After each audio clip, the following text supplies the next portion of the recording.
Hi, ഇപ്പോൾ bank exam ആസ്പിരൻസിന് exam കാലമാണ്. അപ്പോൾ ഇന്ന് SBI ക്ലർക്ക് പ്രിലിംസ് ആണ്. അപ്പോൾ ഞാനിവിടെ ഉള്ളത് കോഴിക്കോട്ടിലെ സെൻറ്ററായ മെഡിക്കൽ കോളേജിൻ്റെ അടുത്തുള്ള ഒരു എക്സാം സെൻറ്ററിലാണ്. അപ്പം നമുക്ക് എക്സാമിൻ്റെ ഡിഫിക്കൽട്ടി ലെവല്, ടൈം മാനേജ് ചെയ്യാൻ പറ്റുമോ എന്നൊക്കെ നമുക്ക് അവരോട് ചോദിക്കാം. ബാ, എക്സാം എങ്ങനെയുണ്ടായിരുന്നു? കുഴപ്പമില്ല. എങ്ങനെയായിരുന്നു ക്വാണ്ട് റീസണിങ് ഒക്കെ?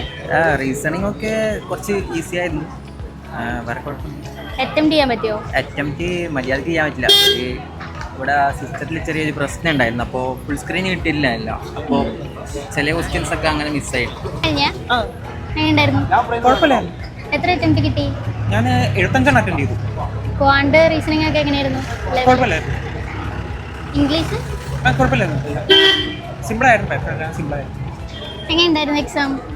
എക്സാം കുഴപ്പമില്ലായിരുന്നു. ഏത് സെക്ഷനാ ടഫായിട്ട് തോന്നി? കുറച്ചും കൂടി ഇംഗ്ലീഷാണ് ടഫായി തോന്നിയ. കോൺസും റീസണിങ്ങും ഭയങ്കര എളുപ്പമായിരുന്നു. എത്ര അറ്റംപ്റ്റ് കിട്ടി? 78. എത്ര അറ്റംപ്റ്റ് കിട്ടി? 85. ഏതാ ടഫായിട്ട് തോന്നിയ സെക്ഷൻ? ടഫായിട്ട് അങ്ങനെ ടഫില്ല. എല്ലാ സെക്ഷനും ഏകദേശം എല്ലാവർക്കും സ്കോർ ചെയ്യാൻ പറ്റും. കുഴപ്പമില്ല.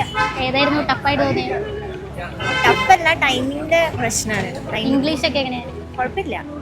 അറ്റംപ്റ്റ്സ് കിട്ടിയോ? കുഴപ്പമില്ലാതെ ഞങ്ങൾ ജസ്റ്റ് സ്റ്റാർട്ട് ചെയ്തിട്ടുള്ളൂ കോച്ചിങ്. എങ്ങനെയുണ്ടായിരുന്നു? ഇവേ കുഴപ്പമില്ലായിരുന്നു. ഇംഗ്ലീഷ് ഒരു മോഡറേറ്റ് ലെവലാണ് തോന്നുന്നത്. പിന്നെ റീസണിങ് അറ്റൻഡ് ചെയ്യാൻ സാധ്യത കിട്ടിയില്ല. നോർമൽ അറ്റൻഡ് ചെയ്യുന്നതിനെക്കാട്ടും കുറവ് അറ്റൻഡ് ചെയ്യാൻ പറ്റി. നോക്കെടുക്കുമ്പോൾ അറ്റംപ്റ്റ്സ് ഒക്കെ കിട്ടിയോ? അറ്റംപ്റ്റ്സ് ഇനിയിപ്പോൾ നെഗറ്റീവ് ആകുന്നതിനനുസരിച്ച് അറിയില്ല. കുറേ നെഗറ്റീവ് ആയാൽ അറിയില്ല, അല്ലെങ്കിൽ കുഴപ്പമില്ല.